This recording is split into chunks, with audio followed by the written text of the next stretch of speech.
उसको कैसे यारी अच्छी लगती हो, जिसको हर शय वक्ती अच्छी लगती हो।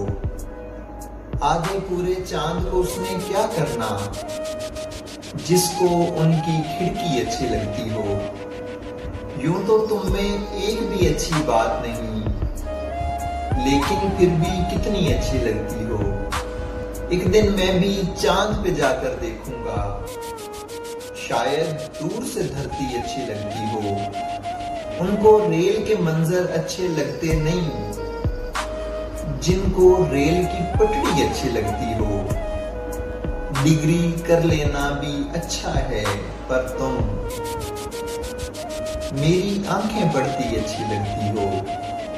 उसको उर्दू नहीं आती तो बात ही कर, उसको उर्दू नहीं आती तो बात ही कर, फिर वो जितनी मर्जी अच्छी लगती हो।